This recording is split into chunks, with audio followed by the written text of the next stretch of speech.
Ողջույն Օրագիր Նյուզի սիրելի հետևորդներ, այսօր տաղավարում մեզ հյուրընկալվել է բլոգեր Սուսաննա Նիկողոսյանը։ Ողջույն Սուսիկ ջան։ Բարև ձեզ։ Շնորհակալ եմ մեզ հյուրընկալվելու համար։ Ձեզ եմ շնորհակալ շատ։ Սա իրականում իմ առաջին փորձն է, մի քիչ լարվում եմ։ Ես տեսել եմ քո սթորիները, ուրախ եմ, որ առաջին, այսպես ասած, քո հարցազրույցն է սա լինելու։ Սկսենք առաջին այն որ տարածված հարցերից, ինչպես սկսեցիր քո ուղին սոցիալական մեդիայում։ Ես ինչ հիշում եմ, ես վիդեոներ եմ նկարում 12, 13, 14 տարեկանից, այն ժամանակ դեռ չկար TikTok, այն ժամանակ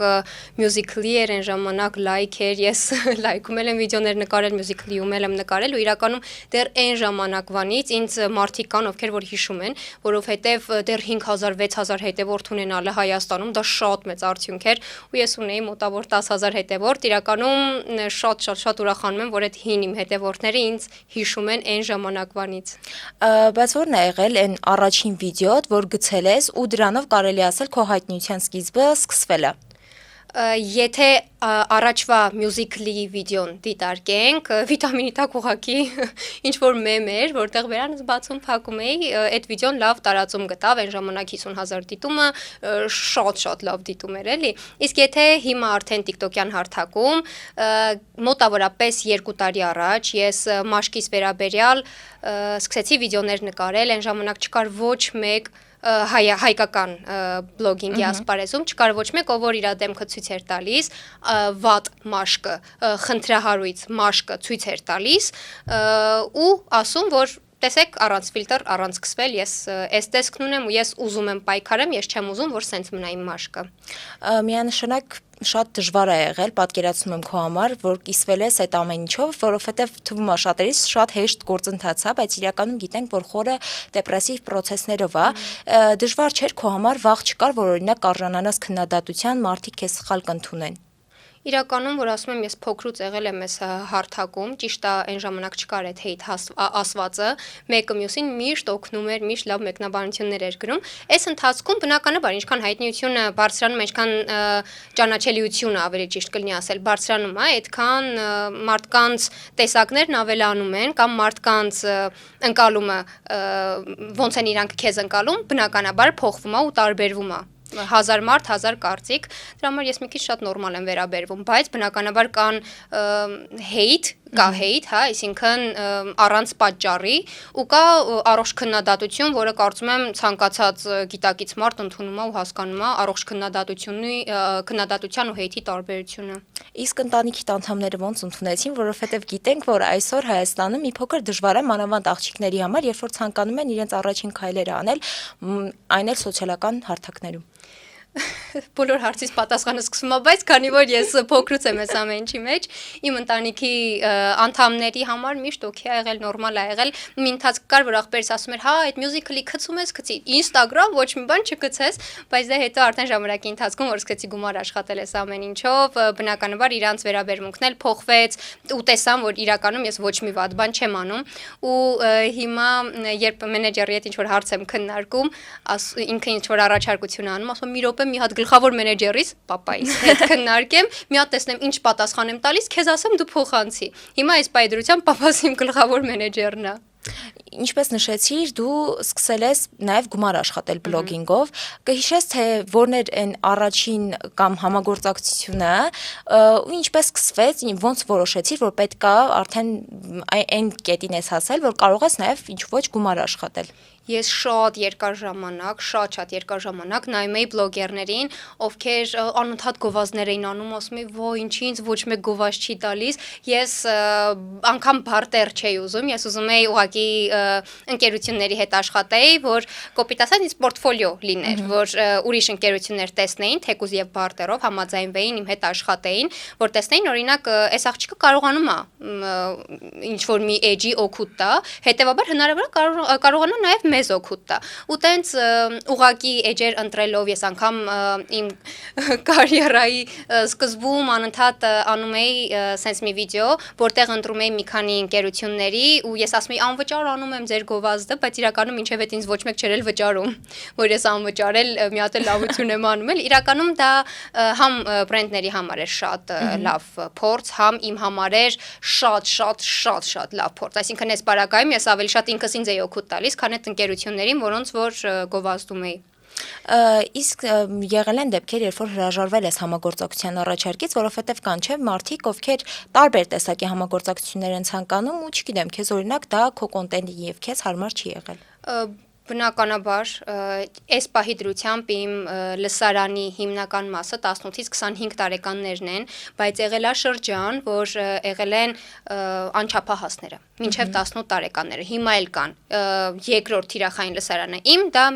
անչափահասներն են, մինչև 18 տարեկան երեխեքն են, հետևաբար ոչ մի պլաստիկ վիրահատություն, ոչ մի ծխախոտ, խմիչք, չգիտեմ ինչ վերաբերվում է առողջությանը, ես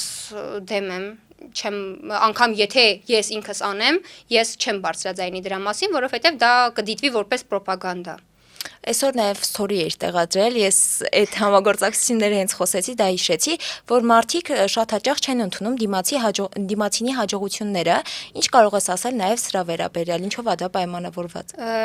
Երեք վիդեո էի տեղադրել գովազդային, իրականում գովազդատուն ինձ ասել էր, որ շատ կան մարդիկ, ովքեր որ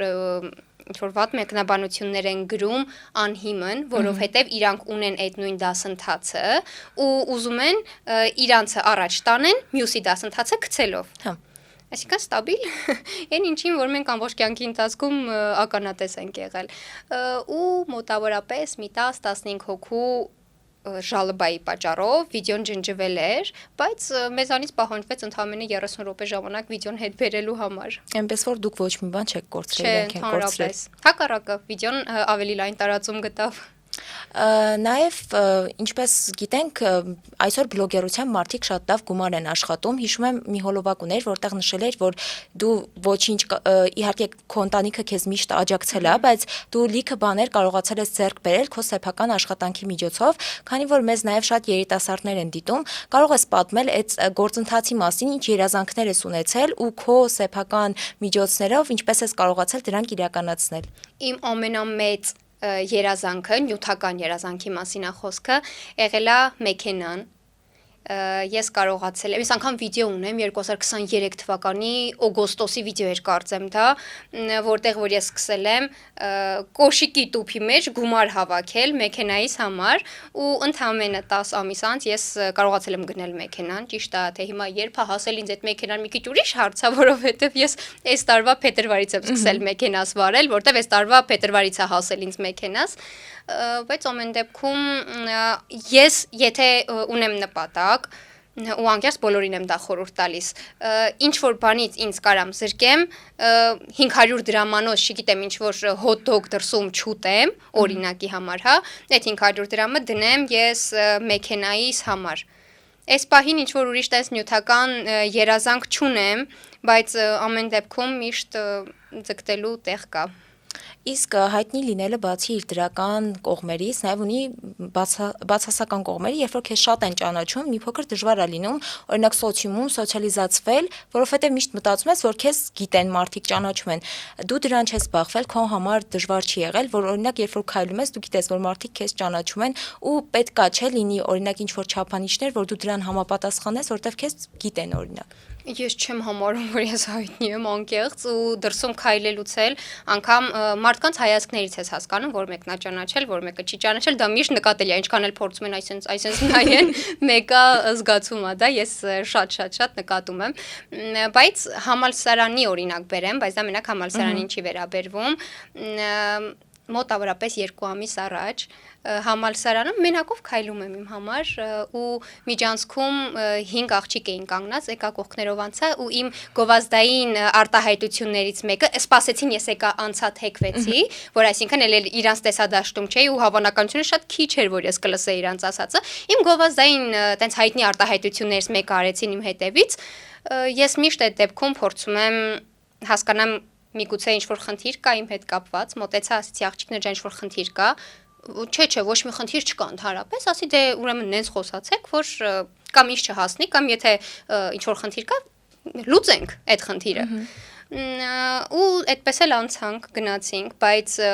շատ անգամ օրինակ եթե ինչ-որ տղաների կույտ ա լինում հավաքված ու նույն իրավիճակը ստեղծվում է, ես ինձ թույլ չեմ տալիս ֆրամ ինչ-որ մի բան ասեմ իրանց, որովհետև ինչ ասեմ։ Միևնույն է, որ եթե մարդը այդպեսին է, ինձ չի թվում, որ քո ասելով ինչ-որ մի բան կարաս փոխես։ Դե հա։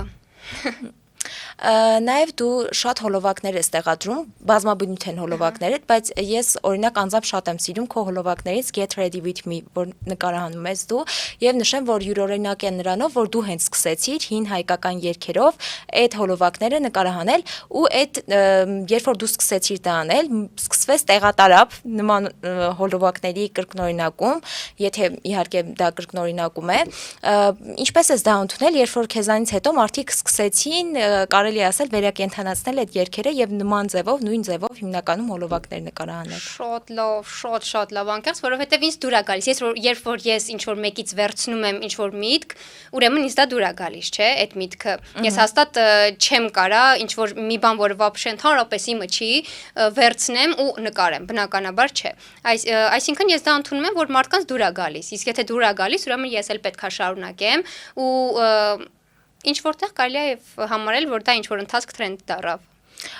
Նաև դու ունես այլ մասնագիտություն, իհարկե բլոգերությունը նույնպես արդեն դու քո մասնագիտությունն ես դարձնում, բայց դու ունես այլ մասնագիտություն, որի մասին շատ հաճախ կիսվում ես, կպատմես նաև մեր լսարանին այդ մասնագիտության մասին եւ ինչպես որոշեցիր, որ պետք է ընտրես։ Ես 6-րդ դասարանից սկսված գիտեի, որ համալսարան եմ գնալու, ինչ մասնագիտություն եմ ունենալու ու որ մեծանամ ինչ եմ դառնալու։ 6-րդ դասարանից ես գիտեի, որ գնալու եմ մանկավարժական համալսարան, ընդունում եմ հագուստի մոդելավորման բաժին ու վերջում դառնամ դիզայներ։ Այս տարի ես 1.5 ամսից ավարտում եմ համալսարանս։ Իրականում շատ հետաքրքիր դիպլոմային աշխատանք ենք ունենալու, մոդելները մեր ստեղծած հագուստով քայլելու են, ցուցադրելու են մեր ստեղծած հագուստը։ Դրա համար ցուցադրությունը հիմնականում միշտ բաց է լինում, որ օրը իմանամ կարող եմ ասել անգամ։ Այո, ես կգամ։ Մեծ սիրով ես կսպասեմ։ Բայց այս պահի դրությամբ չգիտեմ, մասնագիտությամբ կշարունակեմ, թե չէ, որովհետև համենայն դեպս համալսարանի տված գիտելիքները մի քիչ թույլ չեն տալիս, որ դառնաս լավ մասնագետ կոնկրետ այս ոլորտում համենայն դեպս։ Իսկ ինչպես է ընթանում, երբ որ դու օրինակ համ համալսարանում դասեր ունես, համ գովազդներով ես արդեն զբաղվում, ոնց ես կարողանում ընդհանրապես այդ ամեն ինչի մեջ սովորական կյանքով ապրել։ Հատկապես երբ որ սկսվում է քննությունների շրջանը, առավոտյան զարթնում եմ, գնում եմ համալսարան, դրանից հետո գնում եմ իմ գովազդային վիդեոներն եմ նկարում, ընթացքային մեքենայի մեջ արագ մոնտաժում եմ դրանք, ուղարկում եմ հաստատման, եթե փոփոխելու բան ա լինում, նորից պետքա նկարահանենք կամ թեկուզ փոփոխենք, եթե նկարելու բան չկա, գալիս եմ տուն, հաջորդ օրվա միջանկյալից կամ քննությանս եմ պատրաստվում ու դեպքեր են եղել, որ 2 օր, 3 օր, այսինքն միջանկյալի օրերին ես գիշերը կամ չեմ քնել կամ քնել եմ 1 ժամ ու այդպես էլ ստացվում, չեմ բողոքում։ Հաստատ ես եթե գործ չունենամ, տան ուղակի նստեմ, ես դրանից կգժվեմ։ Դրա համար ես նախընտրում եմ, որ այնքան շատ լինի գործը, ինչ որտեղ չհասցնեմ ինչ որ մի բան անեմ, քան որ օրինակ մի 2 ժամ պարապ մնամ տանը։ Նաև շատ ես, այսինքն դու ոչ այդքան շատ ես անդրադառնում, բայց քեզ շատ են հարցնում քո անձնական կյանքի մասին, արդյոք ընկեր ունես թե ոչ, ամենայն որ տարածված հարցերից մեկն է, կխոսես նաև դրա մասին եւ ինչ կարելի ասել չափանիշներ ունես, որոնք քեզ համար կարեւոր են, որ կողակիցդ ունենա, միգուցե մեզ շատերն են դիտում եւ լինի այն մեկը, որ կունենա այդ չափանիշները։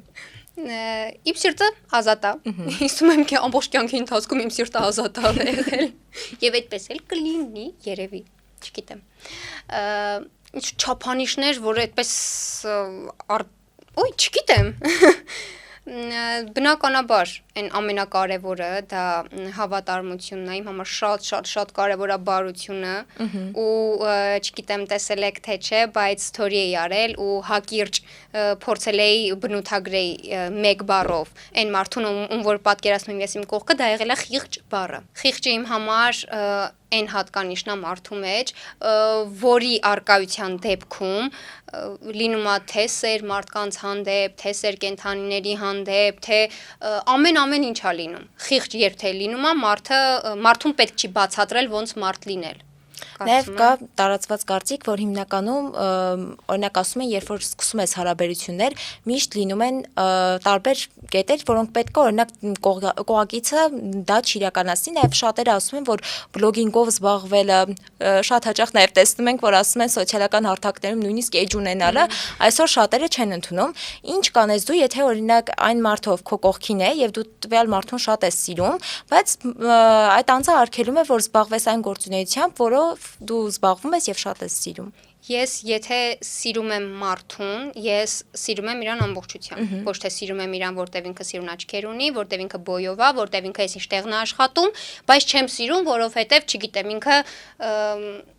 կատու է պահում, օրինակի համար, հա։ Ես սիրում եմ իրան ամեն ինչի համար։ Ու իմ կողքը չի կարա լինի նենց մարդ, մեծ չխոսամ, բայց իմ կողքը ես չեմ պատկերացնում համենայն դեպս նենց մարդ, ով որ դեմ է իմ գործունեությանը։ Իսկ այս պահի դրությամբ իմ բուն գործունեությունը համացանցում է։ Ու ես ոչ մի վատ բան չեմ անում, որտեվ եթե ես վատ բան անեի, ես ունեմ պապա, ես ունեմ 2 եղբայրներ, չարբախցի, հաստատ եթե ես ինչ-որ վատ բան անեի, դրա մասին ինձ կասեին իմ հարազատները, բարեկամները ու ընտանիքի անդամները ու ես ինքս կհասկանայի դա։ Ես կարծում եմ, որ ես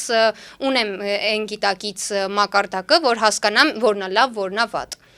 Այս պարագայում, եթե արգելվի ինչ-որ մի բան, ես մտածում եմ, որ ես առանց այդ մարդու հասել եմ ինչ-որ 0 կետից x կետի, այդ ժամանակ այդ մարդը իմ կողքը չի եղել։ Ու ես այդ x կետից կկարողանամ հասնեմ մյուս y կետին օրինակ, ես հաստատ կընտրեմ ոչ թե սերը, ոչ թե կարիերան կգերագնահատեմ սիրուց, այլ ուղղակի կհասկանամ, որ այդ մարդը իմը չի։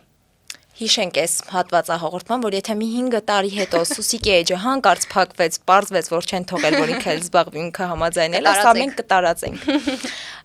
Իրականում շատ լավ է, որ դու առողջ հարաբերությունների կողմնակից ես։ Հա, կարծում եմ հարաբերություններ հենց այդպես էլ պետքա լինեն։ Ճիշտ է, ինչ որ սահմաններ պետքա լինեն։ Կարծում եմ փողզիջումներ պետքա լինեն, այս չի որ եթե օրինակ իմ չնայած ես բաց չեմ հագնվում, բայց օրինակի համար, հա, եթե ես բաց հագնվեմ ու իմ կողակցին դա դուր չգա, ես կասեմ հաջող ես պետքա բաց հագ, չէ, չկա նման բան։ Ինչ որ սահմաններ կա, որ կարծում եմ պետքա լինի փողզիջումներ։ Գիտես, ինձ ավելի շատ թվում է մարդիկ ոչ թե վախենում են, որ դու ինչ որ մի սխալ բան ես անում, այլ որովհետև այսօր այնքան վատ անիմաստ կոմենտներ, մեկնաբանություններ են թողնում, հիմնականում շատ զգում եմ, որ TikTok-յան հարթակում է շատ տարածված, որ երևի տվյալ անձը վախենում է հենց իր սիրելի համար, որ մտածում է, որ այդ մարդուն իրենք չնեղացնեն, բայց քանի որ դու սիրում ես այդ գործունեությունը, վստահ եմ, որ քո մոտ ամեն ինչ կհաջողի համատեղել։ Իրականում հիմա TikTok-ում նենց մի հատ լավ ֆունկցիա կա, վատ մեկնաբանությունները ինքն իրան ֆիլտրվում է ու դու ես թույլ տալիս լինի մեկնաբանություններում, թե չէ։ Այսինքն 99% վատ մեկնաբանությունները կոպիտ ասած քո ձեռքի տակով են անցնում։ Դու կուզենաս, որ ուրիշները տեսնեն այդ մեկնաբանությունները, թե չէ։ Այսինքն եթե նմանատիպ ինչ-որ վախ կա, TikTok-ը այդ հարցը լուծել է։ Օ, ես դա չգիտեի։ Հա։ Ես էլ հաշվի կառնեմ դրեք։ Նաև խոսենք քո բլոգի ամենատարածված թեմաներից մասին, քո մաշկի խնդիրը, որով հենց դու սկսել ես քո ճանապարհը, կարող ես կիսվել ընդհանրապես հենց սկզբից, ինչպես սկսեցիր ունենալ մաշկային խնդիրներ ու ինչ էտապներով ես անցել։ Ես 14 տարեկանից, համենայն դեպս այդ տարիքից եմ հիշում ինձ։ Ես 14 տարեկանից ունեմ մաշկային խնդիրներ, գնացել եմ, հիմա որ օրինակ Google-ում գրեն Հայաստանի լավագույն մաշկաբան, ում բերի, իմացեք ես իրա մոտ գնացել եմ, հետո մաշկաբանը ինձ ուղղորդեց իր կնոջ մոտ, ով կոսմետոլոգ էր ու եթե չգիտեք, ասեմ, որ գրգռված մաշկին, դուրս տված մաշկին, ակնեին հակված մաշկին, ընդհանրապես չիստկաներ, սեղմումներ չի կարելի անել, որովհետև դրա պատճառով շրամներ են մնում դեմքի վրա, այն մարդիկ, ովքեր որ բախվել են ակնեին, վստահ եմ, որ հաստատ գոնե մեկ սպիկ ունենան։ Իմ դեպքում էլ եղավ նման բան, ճիշտ է ես շնորհակալ եմ շատ Աստծուց, որ այդ սպիերը շատ չեղան, ընդամենը 1-2 տեղ ունեմ, բայց դրանք էլ են անցողիկ, իրականում դրանց համար էլ բուժում կա։ Հետո եկավ մի շրջան, որտեղ որ ես գտա մի բժշկի, ում հետ նաև սկսեցի վիդեոներ նկարել, ոչ թե որտեվ դրան գովազդային է, իմ ասած այն շրջաններ, որ ինձ պետք էր ամեն ինչ գովազդեի, որ մարդիկ տեսնեն, որ ես կարողանում եմ։ Ես գնում էի բժիշկի մոտ, բժիշկը ինձ ինչ որ պրոցեդուրա էր անում, ես դա նկարում ցույց էի տալիս։ Բնականաբար դա ձեռք էր տալիս համ ինձ, համ բժիշկին, բայց ավելի շատ ինձ էր ձեռք տալիս, որովհետև ես կոնտենտ էի ունենում նկարելու, սկսնակ բլոգերի համար առաջին դժվարությունը դա միտք ունենալն է վիդեո նկարելու։ Ես միտք էի ունենում, կոնտենտ էի ունենում նկարելու, ես շարունակաբար նկարում էի, մարդկանց հետաքրքրում էր, մեկնաբանություններ էին թողնում, ես մեկնաբանություններին պատասխանում էի նորից վիդեոյով, այսինքն անընդհատ շարունակական էր այդ ամեն ինչը։ Ու եկավ մի ընթացք, մոտավորապես կարծում եմ մի կես տարի տևել այդ ամեն ինչը, իմ մաշկը շատ լավ էր փոխվել էլի, դեպի լավը փոխվել էր շատ, հետո եկավ մի ընթացք, որ ես 1 ամիս, 2 ամիս սկսեցի չգնալ բժշկի մոտ, պրոցեդուրաների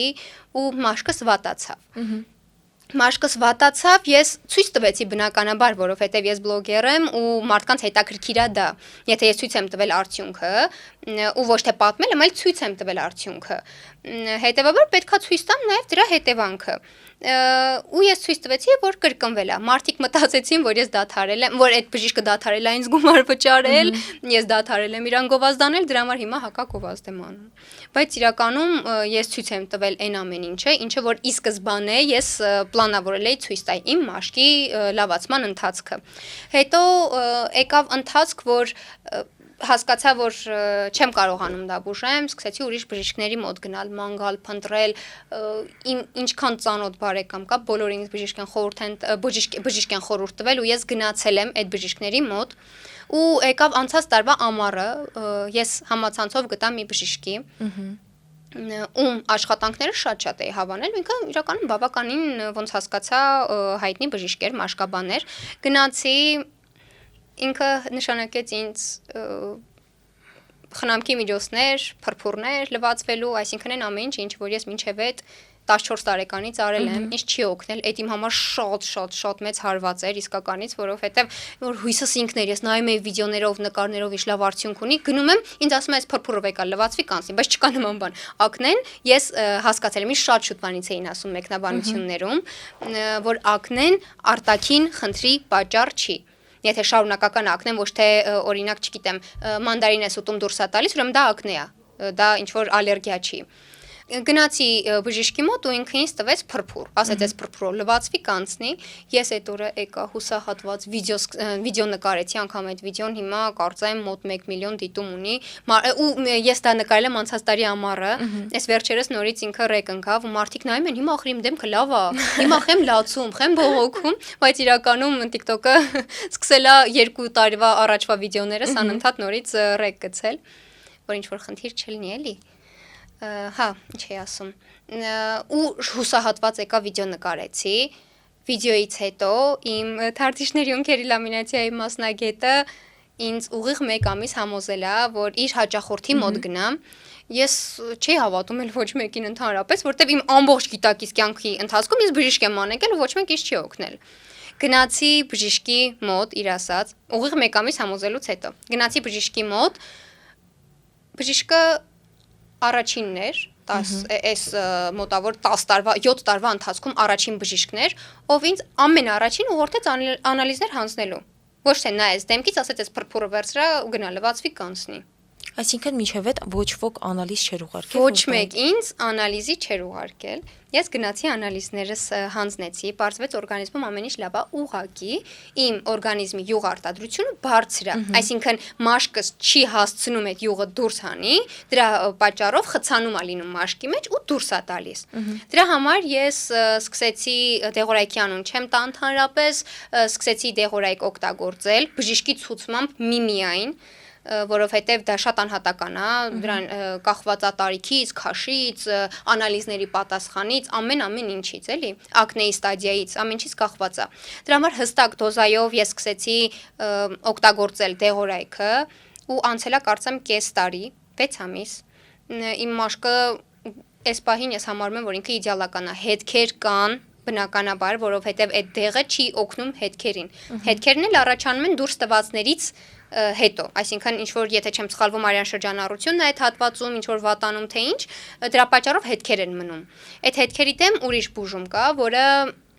Ամսի 21-ին բժիշկիս մոտ այցի եմ գնամ, տեսնեմ երբ ենք սկսում հետքերի դեմ պայքարը։ Նաև գիտեմ, որ տվյալ դեղամիջոցները, որ ընդունում են հիմնականում մաշկի խնդիրների դեպքում, չորացումներ են տալիս մաշկին, ու հիմնականում դրանք նաև ունենում են, քանի որ կանացի օրգանիզմի վրա տարբեր ազդեցություններ կարող են ունենալ, ընդհանրապես ոնց էր քո համար այդ ընթացքը բուժման ու ոնց էր կարողանում, երբ որ արդեն այն հատվածն ես հասել, որ զգում ես մաշկդ արդեն բուժվել է, ու մեկ էլ նորից սկսվում է այդ գործընթացը, ոնց ես հոգեպես դու կարողացել դիմադրել այդ ամեն ինչին։ Իրականում անալիզները հենց նրա համար են, որ հասկանանք քեզ ցուցված է այդ դեղը թե չէ, իսկ եթե ցուցված է, ինչ դոզայով է ցուցված, հետեւաբար ինչ որ բացի չորությունից ես ուրիշ ոչ մի խնդիր ընդհանրապես չեմ ունեցել, բայց գիտեմ մարդիկ, ովքեր որ օգտագործել են, իրանց աչքերն ա սկսել չորանալ, չգիտեմ, այնտեղ շատ-շատ վատ ինչ որ բաներ են պատմում, դրա համար ուղղակի ճիշտ մասնագետի ու անալիզների պետքա գնաս ու վերջ էլի։ Իսկ ինչ վերաբերվում է չորությանը, իմ եղբոր հարսանիքը ընկավ այն ընթացքում, երբ որ իմ մաշկը շատ վատ վիճակում էր, որովհետև այս դեղը խմելու երկրորդ ամսից, առաջին երկրորդ ամսից սկսում է մաշկի տակ ինչ կա, դուրս գալ,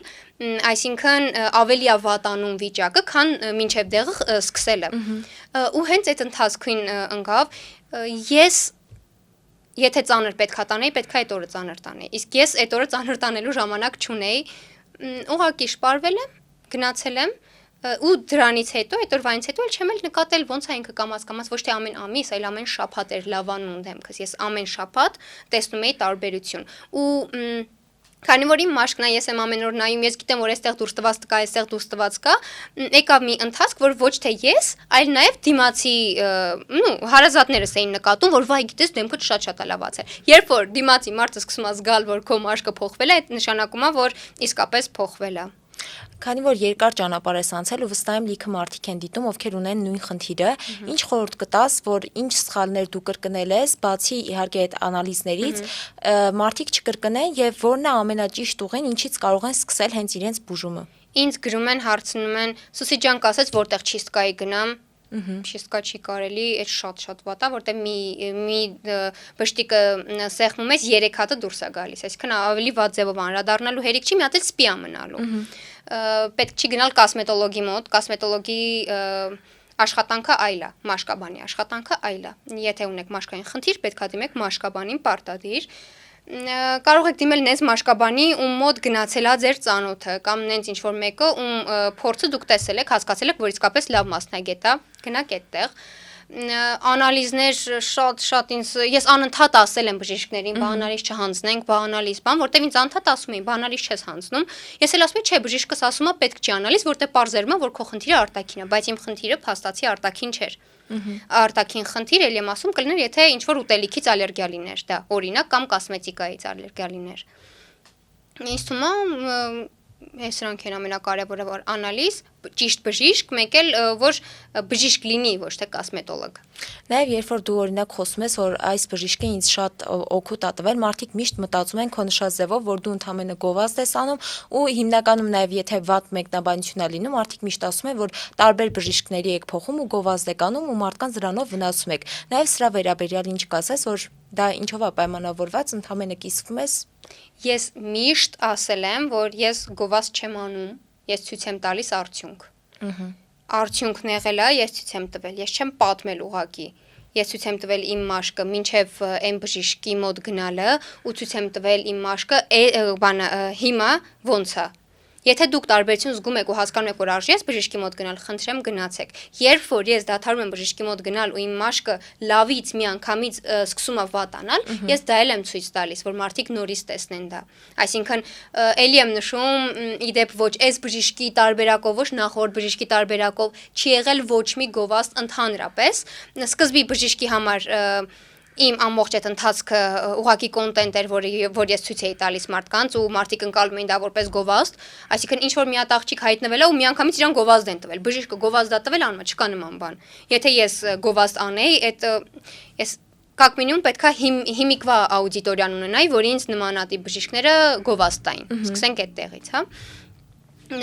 Իսկ այս բժիշկի դեպքում ես միշտ գնացել եմ բժիշկի,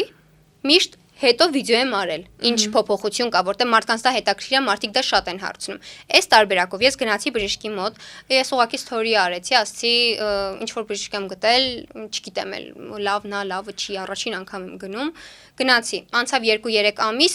վիդեո նկարեցի, որ գիտեք, բժշկի մոտ գնալու օրը ես այս դեմքով էի, այսօր ես այս դեմքով եմ։ Անցավ եւս 2 ամիս, ես նորից վիդեո եմ անում, որ մարդիկ տեսնեն տարբերությունը, որտեղ դա իրանց հետաքրքիր է։ Ես գովազդ չեմ անում, ես ամեն անգամ ասում եմ, որ սա գովազդ չի, բայց բնականաբար այն մարդիկ, ում որ պետք է մտածել, որ դա գովազդ է, իրանք մտածում են, որ դա գովազդ է, թող մտածեն։ Թող գովազդները շատ լինի, ես էլ չիմանամ ինչ անեմ։ Նաև եթե այսպեսի մի ամփոփիչ հարց տանք, ինչպես ես պատկերացնում 10 տարի քեզ հետո, նաև ինչ սենց երազանք կամ նպատակ ունես, որ հիմա, ինչպես նշեցիք, նախկինում ավտոմեքենայի համար էիր գումար հավաքում, հիմա էլ տվյալ նպատակի համար իրագործելու համար ես ամեն ինչ անում։ Իրականում ChatGPT-ին 2 շաբաթ առաջ կարծեմ հարցրել էի իմ կյանքը 5 տարի հետո, բայց կարծում եմ իր նկարագրածը մի քիչ 10 տարի հետո էր էլի, որ ես ամուսնացած եմ, ունեմ երեխա, ես ամուսնացած եմ, ունեմ երեխա, ունեմ իմ ինչ որ բիզնեսը, որի մասին ես այս պայն պատկերացում չունեմ, ինչ բիզնեսի մասին է խոսքը, ունեմ իմ բիզնեսը, ու իմ գլխավոր նպատակը կարծում եմ այդ պայդրությամբ նյութական նպատակը դա հարմարավետ գեղեցիկ բնակարանն է, որտեղ կապրեմ ամուսնուս եւ երեխաներիս հետ։ Մենք 10 տարի հետո անպայման ես էլի ուշադիր կլինեմ։ Հուսամ մինչև այդ ակտուալ կմնամ։ Այո, վստահ եմ։ Դե ինչ շնորհակալ եմ շատ նման անկեղծ եւ հետաքրքիր զրույցի համար։ Ես էլ եմ շատ շնորհակալ, իսկական շատ հետաքրքիր էր։ Արժի նորից ընդունել։ Միանշանակ։